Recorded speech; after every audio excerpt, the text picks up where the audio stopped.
Hello, and welcome to Sacred Shadow Alchemy, the channel where I offer you guidance to help you transmute your fears, remember who you are as a soul, and create your own little paradise here on Earth. I'm Kiki, your French shadow alchemist, and of course, you already know why you are here because you saw the title. I don't know it yet. So let's dive in. Qu'est-ce que les gens ont besoin de savoir?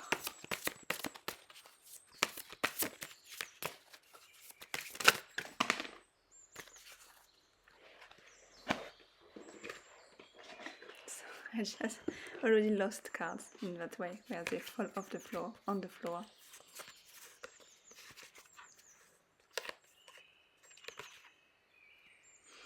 So only cups, just cups. So I guess, oh no, sorry, there is another one.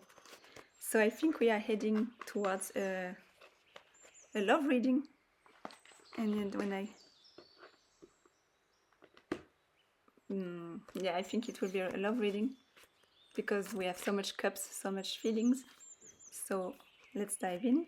Bottom of the deck is the Princess of Cups, so much cups.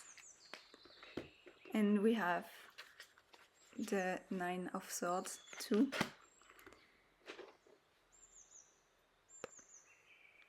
I think it may be about new beginnings in love. Either you want a new beginning because you are single, because this card it's single, or maybe you are wondering how a situation will develop. But right now, you don't seem to be really happy about the situation. This card is giving sad vibes and the kind of vibe where it's hard for you to see what you have and you are more focused on what you don't have. So maybe you just met somebody and they don't show up the way you want them to show up. Maybe you feel a certain lack energy. Maybe you wish them to be more romantic, to propose, to go to dates or something, and they don't. And it's funny because, that's not funny. This kind of energy is not funny because it's like sleepless nights and it's a lot of overthinking, and I get a little of victim energy, like why me? Why? Maybe it's what you are asking yourself. Why do I seem to attract only men or only partners? I say men, I mean masculine energy. So take what resonates. When I say man or woman, I mean the type of energy, not the gender where you identify with. So why do I seem to always attract men that don't give me what I deserve, what I need? Maybe you are wondering if you would be better off alone, if it's worth it, all the fuss about the romance. You have like so much to give. Maybe that's what you are saying to yourself. I have so much to give. My cup is ready to receive the love that I deserve. And why do I attract only like princes or even peasants and not the king that I deserve in the energy? And I hear right now it's because maybe you are seeking outside of yourself. So maybe it's time to ask yourself, what are you expecting from a romantic relationship and how can you give it to yourself? Because this card, I like to call her the baby empress. It's a super badass single woman. She can give her woman or feminine energy. She can provide for herself. Maybe she's a business owner or like her own boss, or she has her own team at work. She has responsibilities and she doesn't need anyone to be fulfilled because she's able to give that to herself. Maybe it's not a coincidence that I said to yourself. You should give it to yourself. You should give the love to yourself that you deserve. You should give first to yourself And maybe you need to remember that if you feel lonely, if it's about loneliness, if for you, oh yeah, it's confirmation, it comes. If the point for yourself to be in a romantic connection, a romantic relationship, it's because you feel lonely. Remember that you are not lonely. You are not alone. And right now I'm hearing a song. It's called Lonely. It's by what's her name? Yael Naim. Yes, Yael Naim. And it says, "You are so lonely, so lonely." And yeah, that's what I get. This song. If you don't know it yet, maybe Google it. You're not alone. You're never alone. If you meditate, for instance, or if you go into nature, or if you get back to yourself, you will maybe feel in your heart you are not lonely. You have all your ancestors are with you. The nature is with you. Source and universe, you are part of it. So maybe you need to learn how to tune in to this oneness feeling of we are all part of a big consciousness collective. And if you're watching right now, maybe you are super close to me energetically in this collective, so maybe you should subscribe to the channel so that you contribute your energy even more to the channel, and then I can channel more specific messages for you. But you see, the fulfillment comes from a higher realm. So maybe if it comes from your higher self, you need to align with your higher self to co-create your future, a future that your current self will feel fulfilled in, and then it fills in your cup, and then it flows to the people around you. And I'm here right now, I'm hearing it's not selfish to be selfish, because as a part of this big collective, and even if you don't believe in that, even if you don't believe that you are a soul part of this big collective consciousness, you are in this 3D, you are part of a system, of a family, of a community, even doesn't matter how small or how big. And of course your energy and your well-being contributes to the good energy and to the well-being of all the people around you. Like, if you feel happy and fulfilled in yourself, of course you will be super pleasant to be around. People will seek your energy. So maybe if you feel that it's hard for yourself, for you to fill your own cup, because you say, oh, I don't have time to care for myself, I have so much responsibility and I need to do that, I need to be a good spouse, a good this and a good that. It's okay, it's a way to achieve that, but a good way for everyone else to achieve that too is like when you take good care of yourself, when you learn to be self-sufficient emotionally, financially. It doesn't mean that you never can ask for help, but maybe it's good when you don't need a help, because you can provide for yourself in all areas of your life, but you can of course share the burden and the responsibility with others. It's like a give and take, and maybe you have been more on the give side of the equation in a lot of areas of your life, and maybe it's time to reclaim a bit of power back to you, to take for yourself, to feel this one to fill your own cup, so that then the universe can provide. But it's always like a win-win game. You begin to take the steps to provide for yourself, and then the universe, the higher self, the soul, whatever you want to call it, and through the people around you, of course it won't, sometimes it happens, but normally it doesn't fall off from the sky from nowhere. Of course this kind of opportunities and help comes from the people around you, and you attract it by your energy. And if you have a fulfilled, loving, peaceful energy, because you are willing and able to care for yourself, to fill your own cup, then it's what you attract. And sometimes I hear from other people around me, people that are stuck in lower vibrations. It doesn't mean that they're lower than me is they are just in others vibrations in the scale of consciousness. They lack they are in the fear-based energy, in the lack energy, and sometimes when they see my light, they say to me, we don't live in the same world.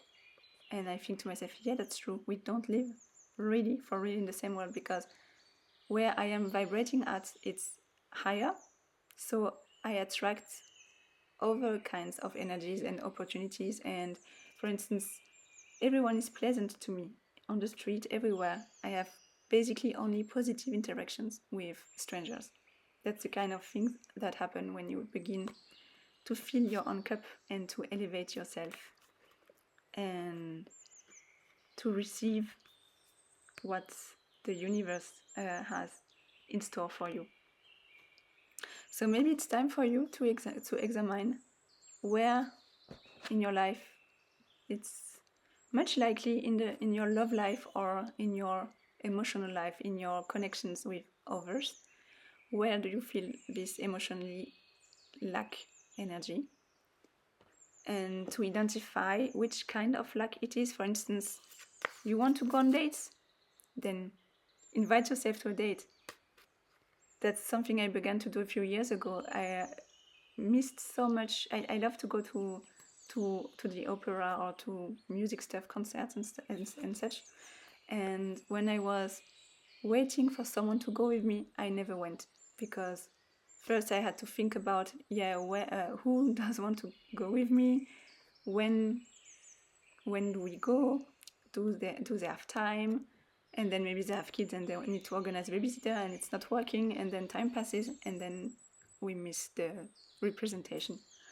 So now what I do is I decide for myself to which concert I want to go, and then I decide everything, like it will be this concert on this day and on this time, and then either I buy my ticket for myself or I have like a list of concert buddies and I just call them and say, hey, I'm going to this concert on this day, do you want to come or not?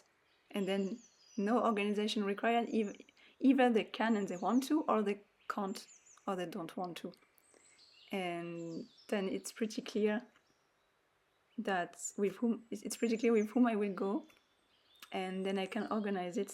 And since I have been doing that, I never missed a concert or an event that I really wanted to go. So maybe if it's about you want to go on dates or you want to go out to go away a bit of this kind of energy, then do it for yourself.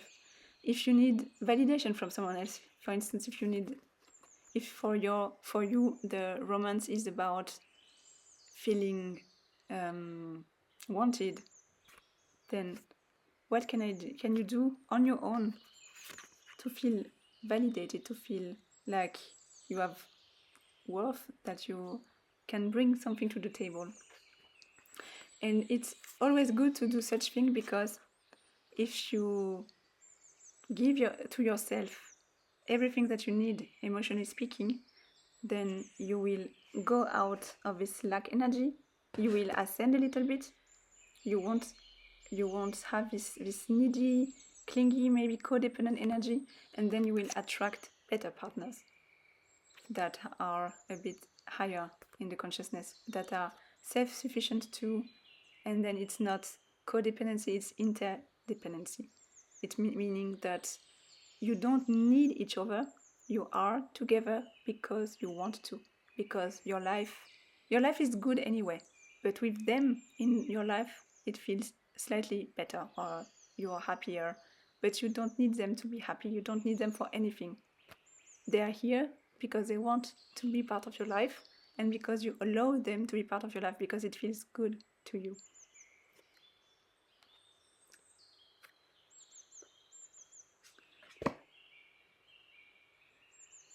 So that's a chance here. It was the bottom of the deck. To find joy on your own, to have a bit this beginner's mind, and to enter new connections with like a fresh start, a fresh point of view, not asking yourself, what can I give to them? What can I do for them to want to stay in my life? But to to ask the opposite question: what can they do for me? What can they do, or how can they be? How can they show up in my life so that I want to have them in my life? Do they bring me joy? I think that's it. We can ask if there is something else that I'm hearing. Be the partner you want to attract. It's coming again.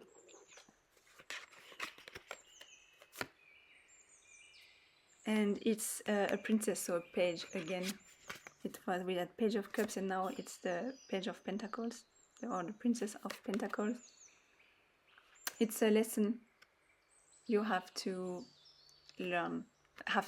You learn if you want to, but as long as you don't learn the lesson, then you will stay stuck in this victim energy. So instead of asking yourself, why me? Why do I always attract the wrong kind of people? Why? Then ask yourself, what do I need to learn about myself? Where does it come from that I attract these people? Where does it come from? Why do I attract them? So that if it's because I need validation, or if it's because I don't trust myself or allow myself to do nice things on my own, because sometimes people, they would give beautiful gifts to other people, to friends and family, but not to themselves because they think that they don't deserve it. So maybe that's why sometimes they expect from connections, friendships, relationships, whatever, they expect other people, for instance, to buy them gifts, to give them gifts, to give them everything that the person is not giving to themselves. So they seek outside of themselves. But you have everything you need on the inside. And if you give it to yourself, it's sometimes when it's like such a strong limiting belief that it doesn't come naturally to us to think that way. We think, yeah, but if I'm self-sufficient, then I won't need anyone else, then I won't want any connection, and then what's the point of having a romantic partner if I don't need one anymore? That's exactly the point. It's like the icing on top of the cake. When you don't need anyone, then it's easier for you to walk away from situations that are not good for you. You don't have to accept breadcrumbs anymore. You don't have to accept gaslighting, manipulation. You don't need to stay in a connection because you are scared of being alone, or you are scared of lacking something. So the paradox is, when you don't need anyone else because you can provide for yourself, for instance, emotionally, then you begin to attract healthier people in your life, people who won't take advantage of you. And of course you will attract bugs too, because light attracts bugs, but then you will be able to look through them and to say, no, this kind of energy I don't want to allow in my life. I don't need this kind of energy. Maybe this victim energy, I don't want it. I don't need it. I'm good. So only the good people, and when I mean good for you. I don't mean that's in a judgmental way. People that do good for you, that are good for you in your life, that help you grow, that bring you joy, you will attract them and they will stay, because you will allow them to stay, because they are good for you. And then you can have a healthy partnership with an equal give and take, but an equal give and take, not in the sense that you have to count. Okay, give me this, so I give you that, but it will be like a kind of natural balance. So I think that's all what we have for today. If you resonated, please subscribe to the channel, and I will see you in the next video. Bye bye.